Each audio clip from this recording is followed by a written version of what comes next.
Welcome to 8 Stories, the entertaining, uplifting, and informative podcast for people who are passionate about enriching the multifamily experience. I'm your host, Sharon Cauthen, and together, let's take an enlightening journey across the multifamily landscape, sharing innovative ideas and heartfelt stories from communities nationwide. 8 Stories is brought to you by Multifamily Media Network, delivering the latest news, ideas, and inspiration across the multifamily sector. Now, let's jump into today's stories. Hello, welcome to another episode of 8 Stories. I'm your host, Sharon Cauthen. Today, I'd like you to join me for a bit of a stroll down a historic lane and explore how some past shifts in the job market can shed some light on what today's tech transformations and AI adoption are having on the job market. First, I'd like to give a quick shout out. I subscribe to a daily history email and I really enjoy it. And today's topic was inspired by something I read there. Unfortunately, they don't make attribution to the writer of the article, or I would do so. But if you're interested in learning more about that, leave me a note in the comments and I'll connect you with it. This is not an ad. It's not a paid promotion. It's just something that I enjoy and you might too. So talking to folks about how they're feeling all over the country. I've had the chance to sort of engage different industries, how people are feeling about all the rapid changes that are happening. And one thing is becoming clear.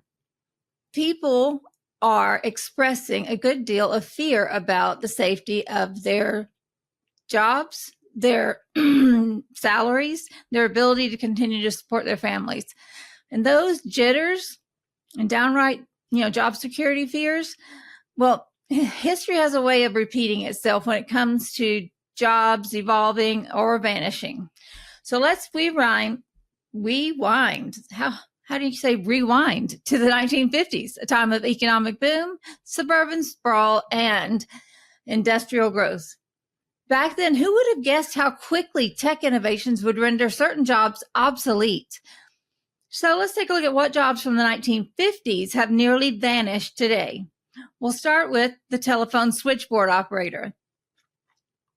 I know. Everyone has a phone in their pocket. Some have two. But before direct dial phones, switchboard operators were the communication lifeline. In the 1950s, there were about 1.3 million operators employed by the Bell system, other private telecommunication systems, and also in private companies. So you think hotels, apartment buildings, factories, offices that all had their own switchboard operators. It was a highly specialized skill. It took a whole lot to do the physical work of this because you would pick up your phone and crank the handle, and then you would speak to the operator and tell her who you wanted to talk to, and she would manually take your plug and plug it into their outlet so that you could be connected to them. That's not so terribly long ago for such a rapid change in technology and what is required to be efficient at that work. Now there remain down from the 1.3 million. Today there's only about 40,000 switchboard operators and they're mostly in specialized sectors like healthcare and travel. The next thing that you probably have never experienced in your life is the milkman. Remember that the milkman used to deliver fresh dairy to your doorstep. In the 1950s, over half of the milk sales, so think about all the milk that is sold in the country, 50% of that or more went to direct home delivery milk services. But with supermarkets and home fridges becoming the norm, doorstep milk deliveries plummeted. By 2005, they accounted for 0.4% of sales. So yeah, I don't think the milkman worried so much about going out of business or becoming obsolete, but they certainly did. They used to come every day because homeowners had no way to keep the milk fresh. And so every day you needed your fresh assortment. You'd return the empties and they would give you another set of glass bottles. I'm really grateful to have refrigeration and to have milk safely maintained at the correct temperature all the time. But if you were a milkman in the 1950s, you were probably really sad to see the evolution of your industry just collapsing in the face of new technology. Number 3 is the elevator operator. In the mid-20th century, elevator operators manually chauffeured us between floors and buildings. At their peak, there were more than 90,000 elevator operators in the United States.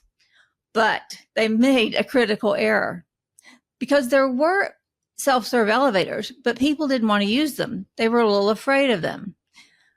But in 1945, the elevator operators went on a strike in New York City, which probably they thought would cause a big agitation because that's where a lot of the elevator operators were employed.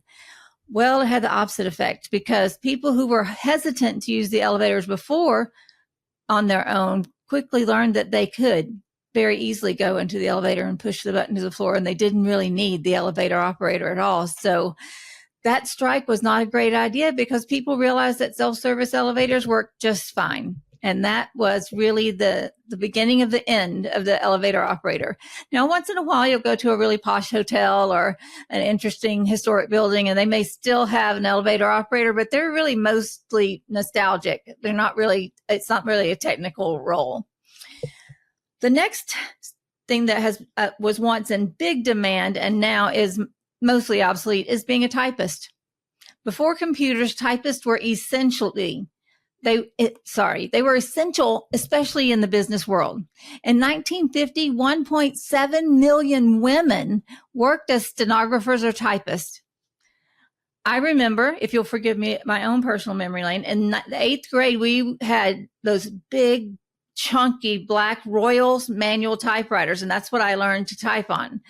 And so I have so much respect because it's harder than it seems to pay attention to when you need to manually move it back to the beginning of the page again. So hats off to the people who did that all day, every day without making a mistake.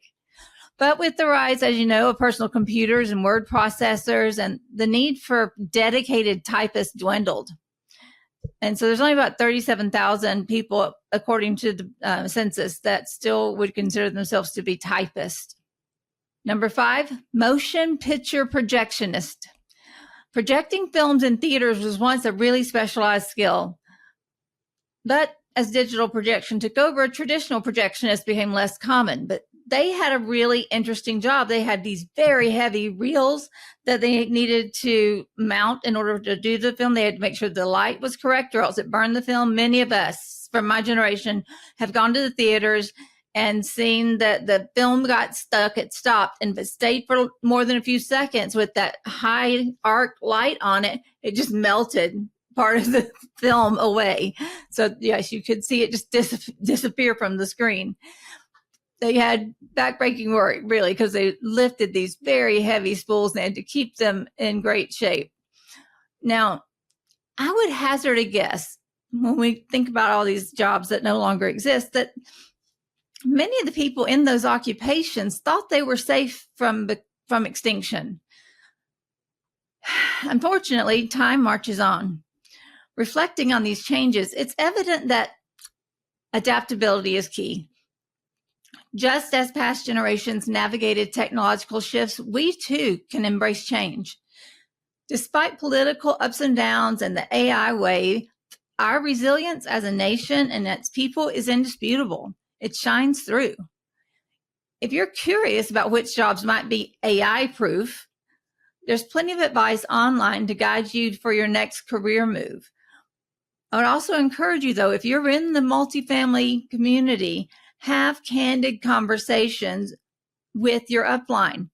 Find out what you can expect, because there are many, many, many positions in the world of property management that will remain essential even as AI takes over some of the processes that we've done in the past. So don't just scurry away from this industry. Just get curious and ask a lot of questions.